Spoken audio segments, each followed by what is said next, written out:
Rangba Jala Meghalaya Konrad Ki Sangma Khasantrik Nopra Ajopsan Ulabu Manung Rim Manshnai Yak Meghalaya House Annex Hanain Dr. APJ Abdul Kalam Road New Delhi Nalar Menteri Rangba lai don langru duba Preston Tensong sembut Menteri Rangba Jala badai pej ikatrat Kampo Iyang uba Sosna Soton Menteri Berikmi ikatrat General Administration lembat kiwipat kani kecintai bethamai entei ki arbanta kebenukong kan ketup arf sautuli ki guest room bar ke meeting hall bar entei hakamang tengka ba arf arklur kani ke annex insna ke caka badan ke Meghalaya House Borim ke balatai usnam khaknai Spanya way ha ke caka ke bahe iwei poin khandai akar habakran ha ke jingelang Menteri Rangba ulong ba ke Meghalaya House Delhi kan ajing syakri ki nong syaknong ke jela ki bawan syakatai ke nong ba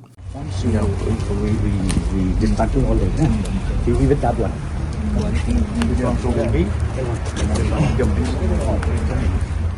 Hopeful that we will be having a very, very good infrastructure out here with adequate facilities, modern facilities and proper service so that people when they come from Meghalaya to be here in Delhi, this should be always their first choice and we would not in the future have to look for any other space in any other facilities apart from the Meghalaya houses that we have in Delhi.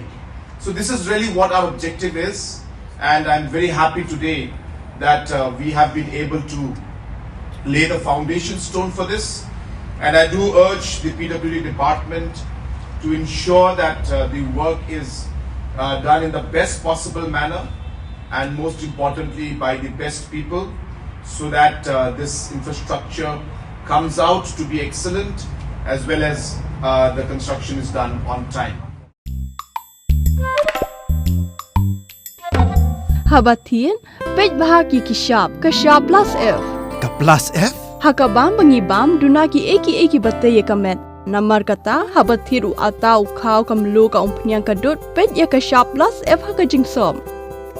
Yaki nutrient kum ki vitamin bat ka iron la icon diat bat ka bathau bha kam kta I ka dur jing ki mar bam ka jing mat lani ka rukom shed yaki. Balehi banai kita.